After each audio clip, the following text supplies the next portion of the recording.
Kashi news channel, सच है तो बोलेगा। वाराणसी के काशी हिंदू विश्वविद्यालय में अपनी पत्नी के साथ विश्वविद्यालय परिसर स्थित विश्वनाथ मंदिर का दर्शन कर वापस जा रहे लालपुर पांडेपुर के रहने वाले विवेक दुबे पर अज्ञात युवकों ने हमला कर दिया। हालांकि कुछ लोग कह रहे हैं कि हमलावरों ने चाकू से हमला किया है, वहीं कुछ लोगों का कहना है कि किसी नुकीले चीज से मारने का प्रयास किया गया है। इस पूरे मामले में बीएचयू के छात्रों की तत्परता से हमलावर भाग निकले और छात्रों ने प्रोक्टोरियल बोर्ड की मदद से विवेक को बीएचयू ट्रॉमा सेंटर में भर्ती कराया है।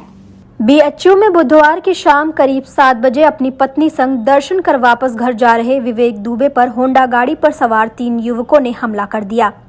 जानकारी के अनुसार बाइक से सवार युवकों ने पहले विवेक की गाड़ी को ओवरटेक किया, फिर उन्हें जान से मारने की नीयत से उन पर हमला कर दिया।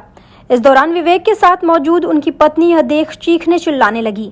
हमला से बचते हुए विवेक हिंदी विभाग से मैत्री की तरफ भागे, तभी वहीं मौजूद विश्वविद्यालय के छात्रों को देख हमलावर भाग गए। विवेक को बीएचयू ट्रॉमा सेंटर में भर्ती कराया गया है। फिलहाल विवेक के गले के पास हल्की चोट आई है और वह खतरे से बाहर है।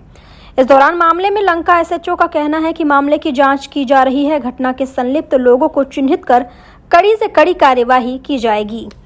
क्या मामला था और क्या हुआ था? एक्चुअली कल यहीं हम सब लोग साथ में बैठे हुए थे, कई अग्रज थे और कुछ अनुज थे उनके साथ, और उसके बाद शाम के लगभग 7 बजे के आसपास मैं अपने हॉस्टल की तरफ जा रहा था।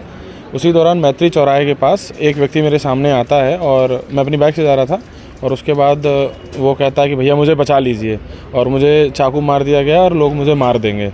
और मैंने उसको देखा तो वो बहुत बदहवास कंडीशन में था और पूरी शर्ट उनकी जो है खून से लथपथ हो रही थी और ब्लड गिर रहा था, अनवरत रूप से ब्लड गिर रहा था। तो उसके तुरंत बाद, क्योंकि यहाँ मेरे साथी बैठे हुए थे, तो मैं उनको तुरंत अपनी बाइक पर बैठा के यहाँ आया, और उसके बाद मैंने मेरे सीनियर अभिषेक भैया हैं और विपिन भैया थे, मैंने कई लोग और भी थे, मैंने सबसे कहा कि इस तरीके से इनको किसी ने चाकू मार दिया है और मैं इनको लेकर ट्रॉमा की तरफ जा रहा हूँ, आप लोग भी पीछे से आइए। तो उसके बाद तुरंत ही अभिषेक भैया और विपिन भैया ये दोनों भी तुरंत बाइक लेके आए। तो उसके बाद क्योंकि वो व्यक्ति अपनी पत्नी के साथ आए हुए थे, तो उनकी वाइफ यहीं मैत्री चौराहे तक आ गई थी, तो उनको भैया ने अपनी बाइक पे बिठाया। उसके बाद हम लोग हिंदी भवन चौराहे पे गए। जैसा कि उन्होंने बताया कि हिंदी भवन चौराहे पे ही उनको चाकू मारा गया है, तो हम लोग हिंदी भवन चौराहे पर पहुँचे, लेकिन हिंदी भवन चौराहे पे उस समय कोई था नहीं।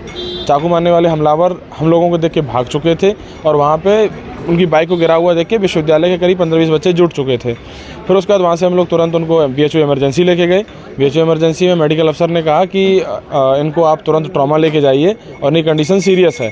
तो उसके बाद वहाँ से हम उन लोगों को हम उनको एम्बुलेंस से लेके और ट्रॉमा सेंटर पहुँचे। वहाँ पे ट्रॉमा सेंटर में डॉक्टरों के द्वारा उनका ट्रीटमेंट किया गया, सीटी स्कैन वगैरह और सारी चीज़ें उनकी करवाई गई। तो कहाँ के रहने वाले थे, क्या नाम पता चला? विवेक दुबे, उन्होंने अपना नाम बताया और उन्होंने ये भी बताया कि 2 मई को उनकी अभी शादी हुई है और वह अपनी पत्नी के साथ यहाँ दर्शन करने आए हुए थे विश्वविद्यालय में, और दर्शन करने के उपरांत वो वापस अपने घर लालपुर पांडेपुर जा रहे थे। लालपुर मूल पांडेपुर के रहने वाले थे, काम कहाँ करते थे? कुछ काम दिल्ली, उनके द्वारा बताया गया कि वो दिल्ली में काम करते हैं और उनके पिताजी पुलिस विभाग में कार्यरत हैं और पिछले 8 वर्ष से वो दिल्ली में हैं, और उनके द्वारा बताया गया कि ऐसा कोई मेरी किसी से रंजिश भी नहीं है। आप देख रहे हैं डैन काशी न्यूज चैनल, सच है तो बोलेगा।